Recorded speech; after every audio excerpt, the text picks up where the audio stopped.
By now, I'm sure you've noticed the 40. Today, we're going to show you what it eats.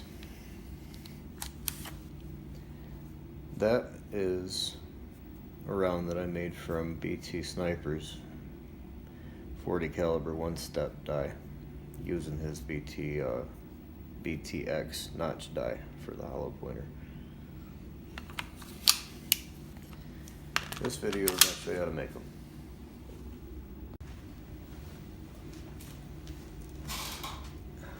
Hello again, and welcome back to the Guns and Glory show. I already showed you a preview of the BT Sniper 40 caliber one-step bullet with the BTX notch die loaded into the 40 Smith & Wesson. Reloading section will be in a different video. This will be swaging. I really wanted to start off our scripture verse today in Ephesians 4, but I didn't want you to get to miss the point of the good part. I mean, that's terrible to say. It's all good. Anyway, chapter 6, 10 through 20. Finally, my brethren, be strong in the Lord and in the power of his might. Put on the whole armor of God, that ye may be able to stand against the wiles of the devil. For we wrestle not against flesh and blood, but against principalities, against powers, against the rulers of the darkness of this world, against spiritual wickedness in high places. Wherefore take unto you the whole armor of God, that ye may be able to withstand in the evil day, and having done all to stand. Stand therefore, having your loins girded about with the truth, and having on the breastplate of righteousness, and your feet shod with the preparation of the gospel of peace. Above all, taking the shield of faith, wherewith ye shall be able to quench all the fiery darts of the wicked, and take the helmet of salvation and the sword of the Spirit, which is the word of God, praying always with all prayer and supplication in the Spirit, and watching thereunto with all perseverance and supplication for all saints, and for me, that utterance may given unto me, that I may open my mouth boldly to make known the mystery of the gospel, for which I am an ambassador in bonds, that therein I may speak boldly as I ought to speak.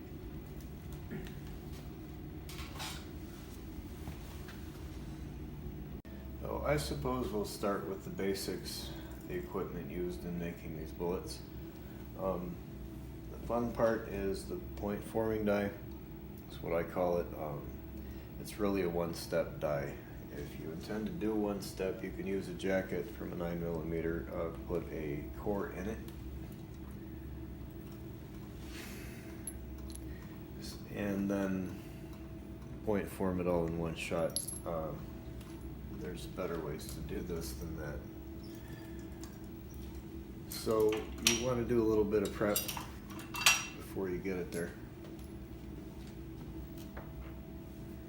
And what I found out is all that prep work is really low pressure stuff. It didn't take much work at all. The only high pressure is in this point former. So the first I was using a Universal D primer, because I was getting primer holes in my targets next to my bullet holes. That's not good. They were coming apart. I don't need that. I don't need it in the action of the gun if it winds up in there. I don't need them flying around the range or anywhere else. So this thing being a $100 press, it's a little sloppy. So I went from the Universal to actually a 9mm resizing die, because the case would get a hold of the die body and straighten it up before the pin got in line with the hole to punch out the primer and line it up better. So the first thing we do is deprime in size. You don't have to leap for that step. And the second step, we're using a Lee Universal flaring die, as well as in the third step. The first one, we're using the short fat plug that's inside of it to simply flare it. A little bit of a trumpet on the case makes it easier to see the cord. Then you take the cores. I like to spray them down with a little bit of case lube. It's rubbing alcohol and 10% lanolin castor oil mix. It makes them a little slippery. Excuse me. Alright, just makes them seat a little bit easier. So, that second flaring die, we're actually using the shorter, fatter plug, and it's just pushing the core down into the brass, and you can see it just bells it just a little bit. You don't want any more than that. It's going to start messing things up. And then you want to stop here, that's fine. You'll wind up with a dandy little 40 caliber bullet.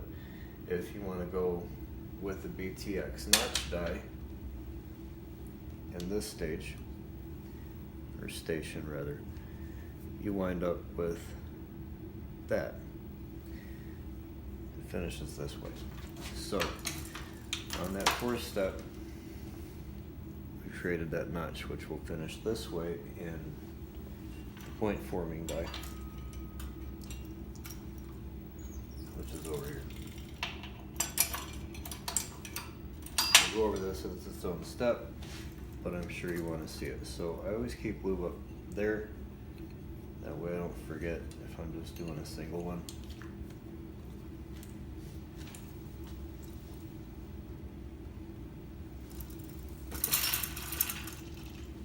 And out comes your bullet. Actually, I didn't get quite enough pressure on that one, so that's it. Alright, I'll get you a different view. Yeah, before we get going, I want to show you this shell holder. I modified it. It's a number 19 Lee. Works for 9s and 40s. The reason I cut that notch out of there is because sometimes primers don't want to come out of there like they ought to. And they'll like balloon out and it'll get stuck. Well, when you put it back in a point former, it'll push that primer right back up in there. It's not really much of a contest. I prefer to get them out. Sometimes they don't. Alright, so we deprime that, then we flare it, then we grab a core, we seat the core, and then we notch it. And no, don't expect that to be in the center. It doesn't matter. That will take care of everything. Like I said, low end stuff, that was kind of an experiment. So we'll just kind of keep on with that for a minute.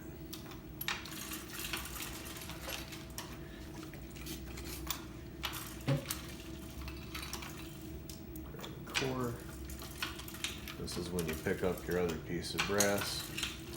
So brass in hand, deprime, flare. This is when you reach for your core, seat, you reach for your brass, and every now and then you'll throw one in the bucket before it's supposed to be in there. So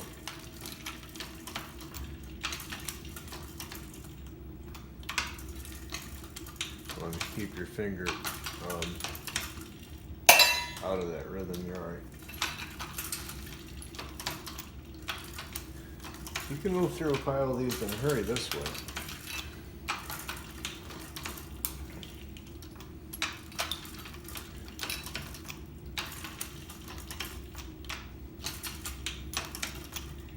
Just run out a dozen for you.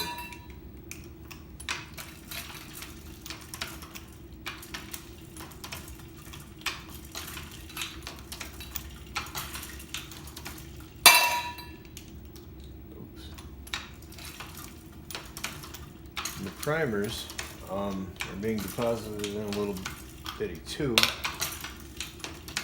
at the base of the rim. I'll show it to you in a minute.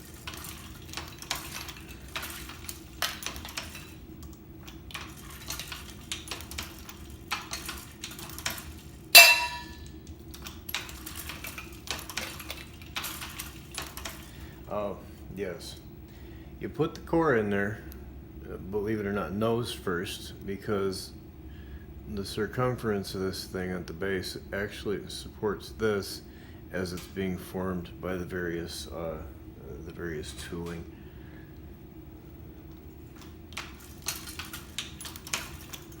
I should have said that about 10 bullets ago. Sorry about that, but it's in there. At least I don't have to reshoot this section. Now, you would think with this shape that you'd be able to make a blank with that notch die, but you can close it. But the thing is, you can't headspace here. You could probably make one out of a 223 or a blackout.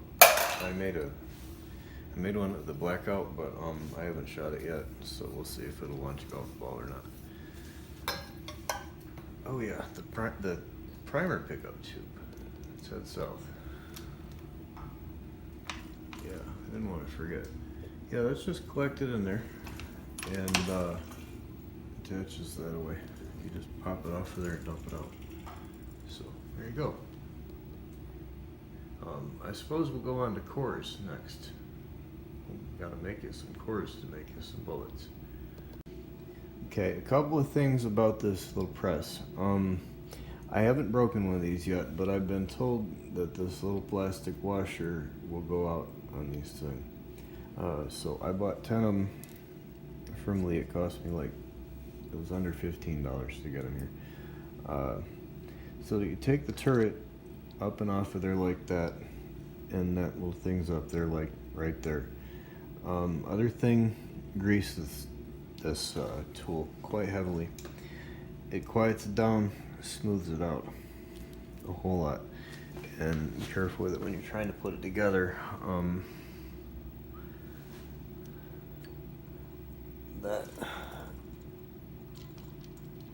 Stick that in there first. That might make it a little bit easier.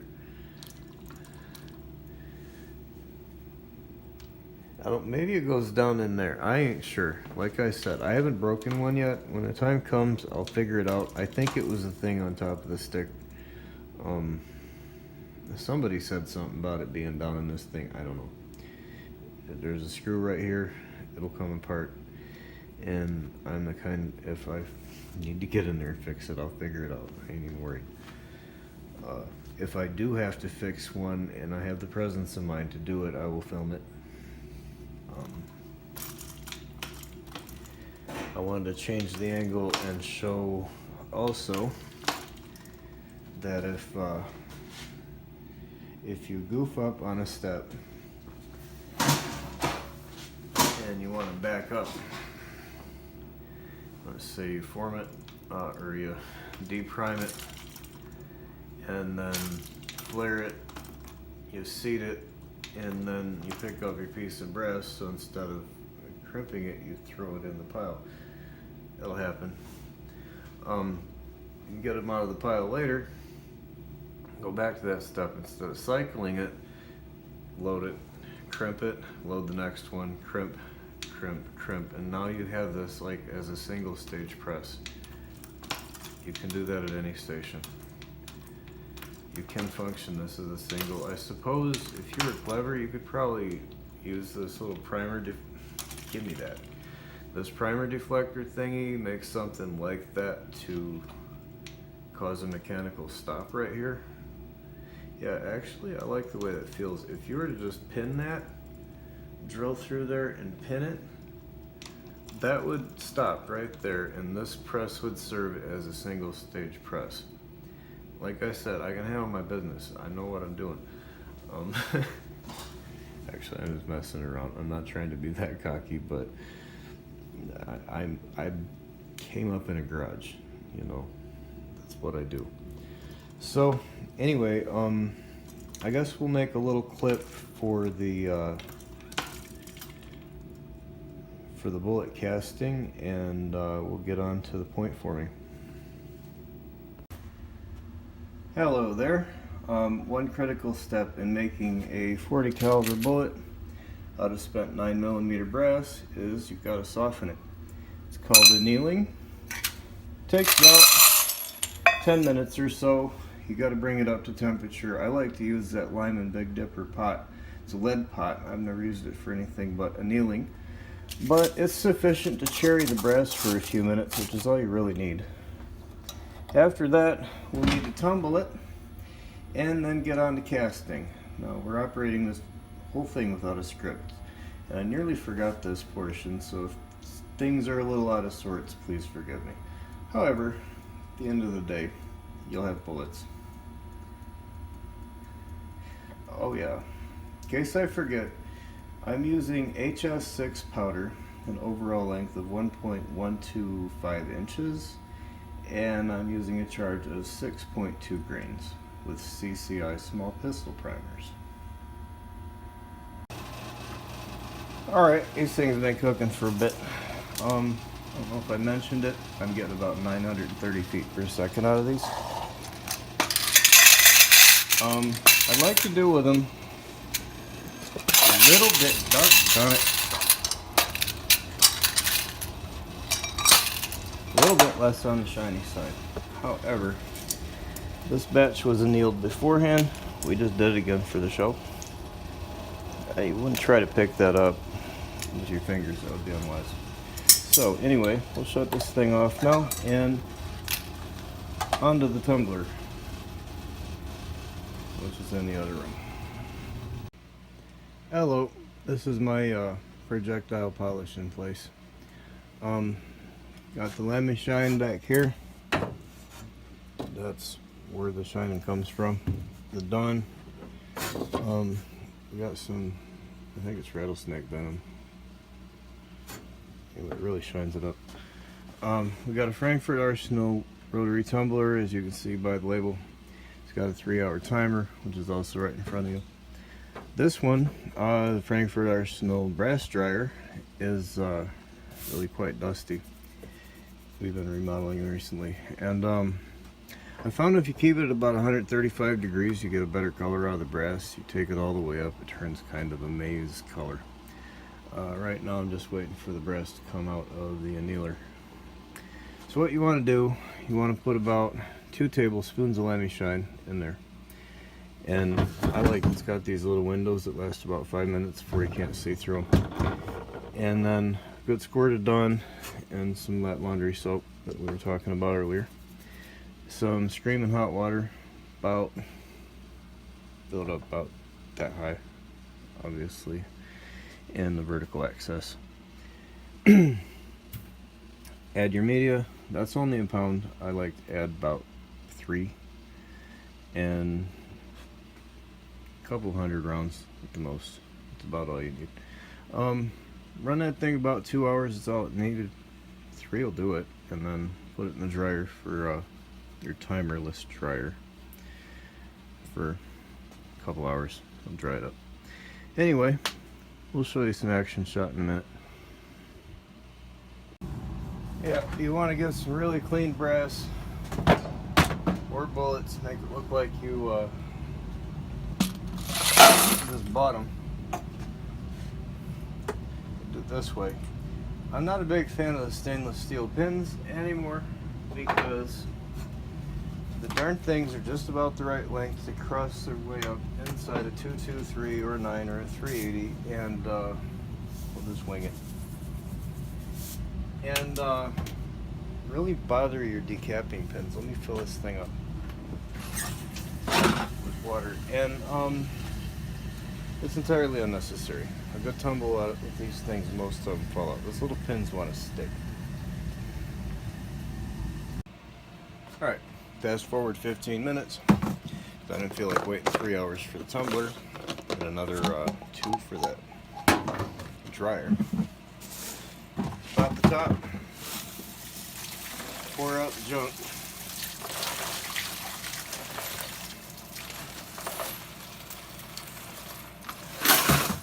Use the junk water. Put the screen top on and replace that glass one with it, the plastic one. Up into a bucket. Yeah, I loosened that up first because last time I tried to shoot this, it got stuck. So, hot water, Give it a rinse and a shake.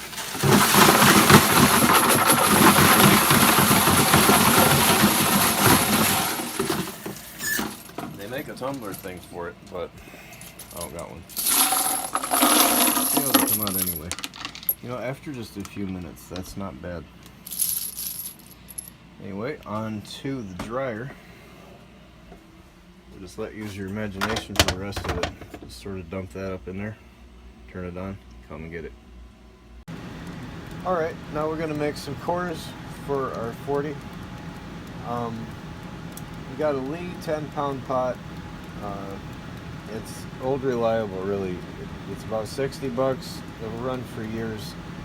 I got a little chunk of steel to hold up to help me hold up the molds, which are quite heavy. It's a brass 3-cavity from Accurate Molds. I've been dealing with Tom for years. I bought this, I think, the 7th mold from him. I like he's added the trough in the screw plate. Really high quality. I can't complain at all about any of his molds. They're all fantastic. This one it's a 35-120G. It basically makes a 9mm powder coated round. I asked him to make it at 350 instead of 355. A little bit undersized, make it easier for me to seat them. I don't have a 9 yet. As it turns out, my buddy shoots a Beretta and he's got 6.2 grains of HS6 behind a 124 grain Rainier Arms bullet, the one with the concave base. It's really a good bullet. Well, as it turns out, 6.2 grains is my most accurate charge for this 180-ish grain BT one-step 40. So all I have to do is buy a set of dies for a 9. I don't have to retool for it, which means I get to buy a 9. I'm not sure if it'll be a 320 SIG with the red dot or the Beretta itself or both. You probably, oh yeah, this thing, that's very handy. You set your ingots on it, you set your mold on it, it brings everything to the right temperature.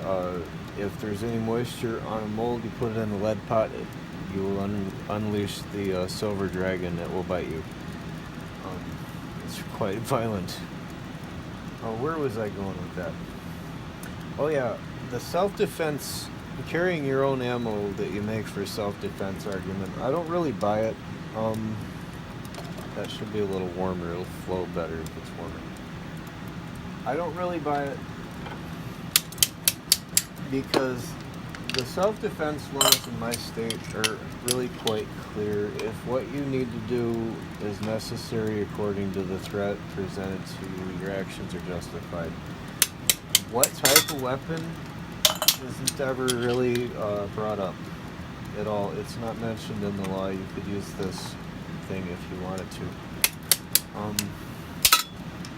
So legally, it's kind of a moot point, and practically, it's just not very good at all because you're gonna train with one kind of ammunition, and then you're gonna wind up shooting with a different one. You'll wind up with different point of aim, different point of impact, all that kind of stuff, and there's really no benefit into doing it. I load my rounds at a high enough quality and standard that I hold myself to, where all of my rounds are self-defense ammo. I'm running an M&P, I'm running an XD. I guess it wouldn't matter whether I shot them with either one of those. So whether I shot them with a cast bullet or a Winchester PDX-1, a Golden Saber, one of these, I don't see the relevance in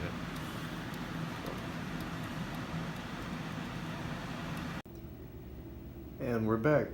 Now this will be the point forming section of this waging video. If you choose not to use or purchase the BTX notch die from BT Sniper, this is the bullet you're going to wind up with. Handy little thing, it works just fine. If you're using the notch die, this is going to wind up being your finished product. It's got a nice deep hollow point. It's a great profile. I really am quite happy with this bullet. Matter of fact, I recovered one of them from, what was I shooting at with that one? Don't remember, sorry. I was shooting a whole bunch of stuff that day, it was fun. Get a new bullet, I like to see what they're gonna do. Anyway, we'll change up these camera angles again for you, and I'll show you what we're doing. Okay, the first and most important thing that you gotta do when you're point forming these things or any other high pressure swaging operation is to lube the thing. You're gonna get it stuck in the die. So, I like to do this in bunches. And, you know, for full disclosure, these are already lubed, but I needed to show you in the video, so we're just going to do it twice. We've got our Swage lube, which is a 50-50 castor oil and lanolin mix. I've gone over that in other videos. Real quick, take a pot of water and a smaller pot, sit on top of that. It's a double boiler kind of thing. You heat the water, you put the lanolin in there, and the dry pot and the castor oil together.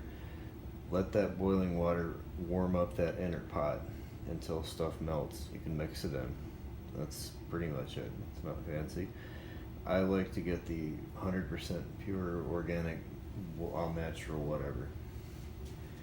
Anyway, you want to take a good bit, like for that much brass, I want about 3 globs of that. And I use my support rod. Grab that up off the press. And just get in here like a witch's brew.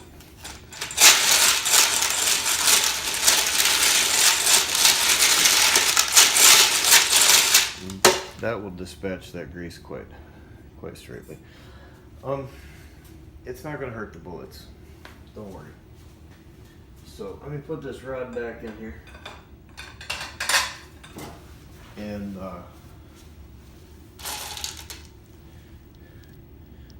we greased them up good. There you go. Okay, now that would be your point forming die. And this is the base punch for the point forming die. This step uses a little bit more pressure than the other ones, and according to BT Sniper, when he was watching my other videos, I had too much flex going on my table. I agree. My top bolt was loose. What holds a bearing, I invented the whole thing. It's just a bunch of junk put together. There's a bicycle sprocket. Nope, it's a motorcycle sprocket there. And then there's a pin that pulls so I can turn the table any which way I wish. Anyway, the whole assembly with these 2 set screws essentially holds it together. And to stiffen it up, that had gotten loose, so I tightened it up. But to stiffen it up, I'd added this bar that we used to stir up the lube. I cut an opening in that for that bottom bolt down that way, and then the top is just chopped for that top bolt. Goes on the press. That one.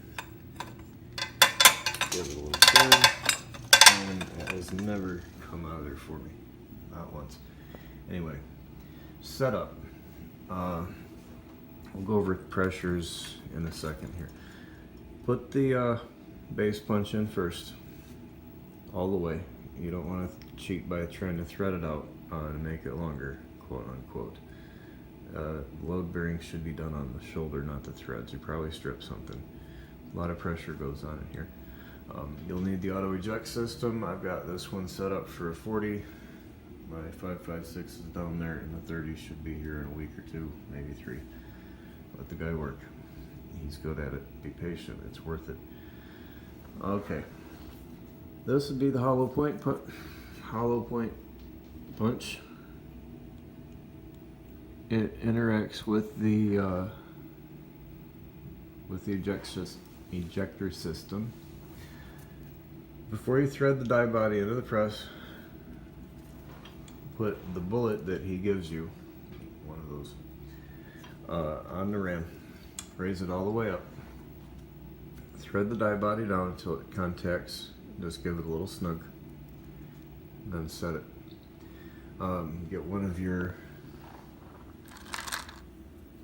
lubed bullets. Set it in place of his. Lube his bullet too, don't forget, before you put it in there. You come down on the ram.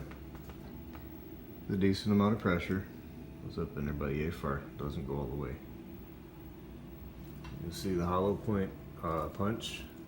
It's now under tension. There's a reason that bullet's riding up there.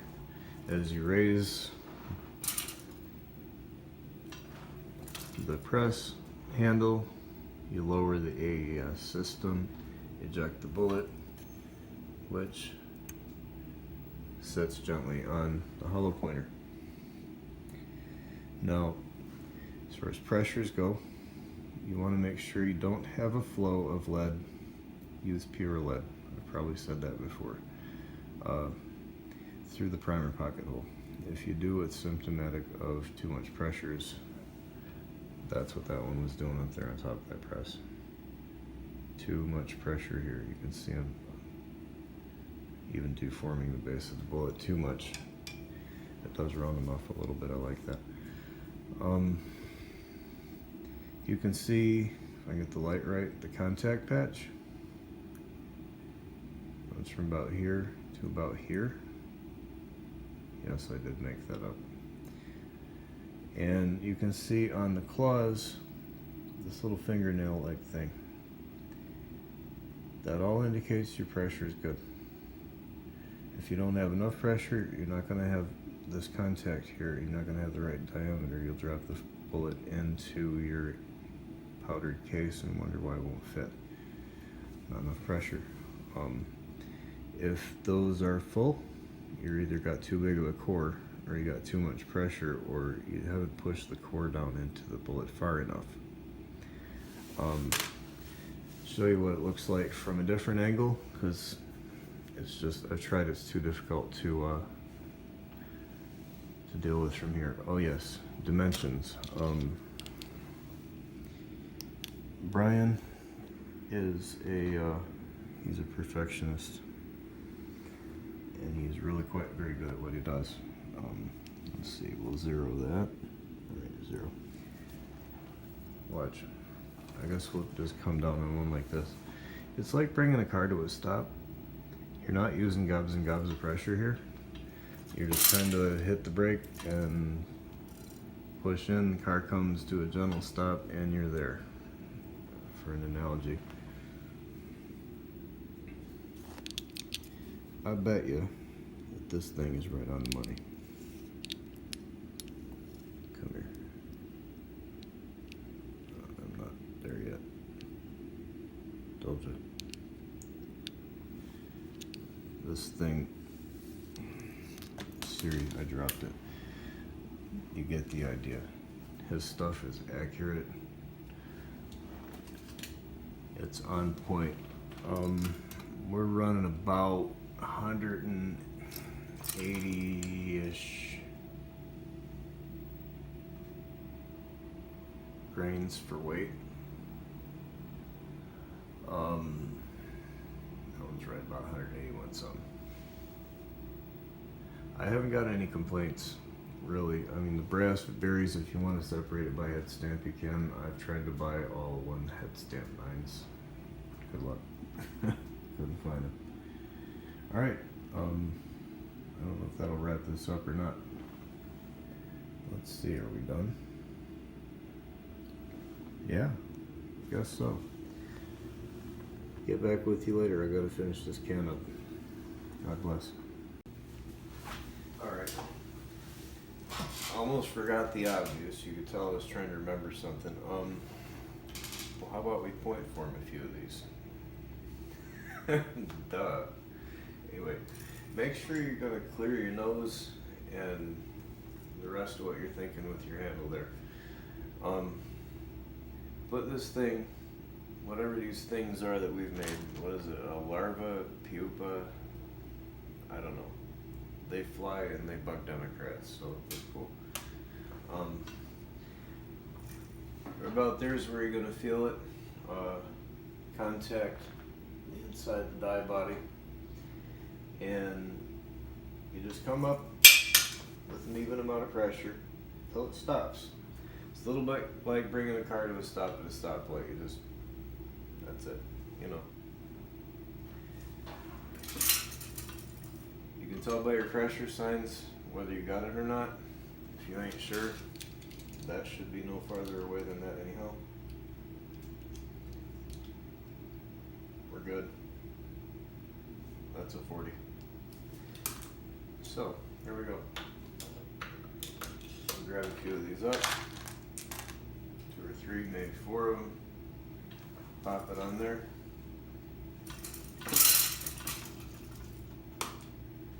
And up and done.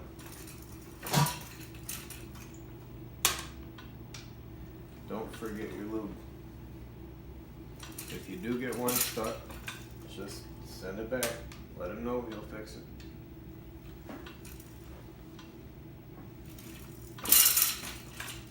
And after a while, you got yourself a whole bunch of bullets. Now, that 50 cal can over there that I'm working on for shootable rounds, it holds about 1,200.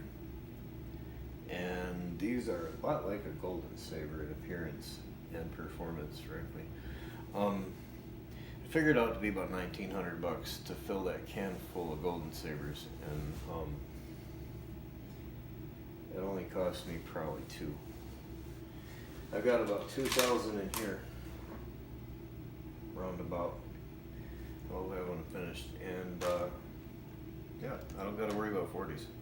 That's it. Worth every penny. All right, wrap this up. I'll show you this target I make, just because it's so simple and it's lightweight. You just take a thin steel tube you find from wherever, and I get this stuff from those political signs that you see every 2 years. They make great welding rods, by the way. Good piece of cardboard. And I simply take some duct tape. I kind of overdid the tape on this thing. I was messing around and it was kind of windy there. Anyhow, I just take the duct tape and I stick it on this thing, like a little framework. You don't shoot the red. And this painting tape works really well. We're doing load development with these, and we're using the M&P, the notched, swaged hollow tip 181. Call it my no shit. That's our data in our group 5-7, 5-8, 5-9, 6. You can see we're getting primers hitting the paper. Yeah, we got 6-1. That's why we started pulling them. And 6-2. That's good. I didn't have the chronograph. We're about, like I said, around 950 out of the M&P, about 910 out of the XD. So about 930.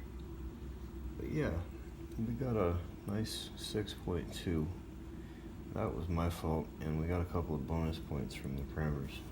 So yeah, pull those. God bless.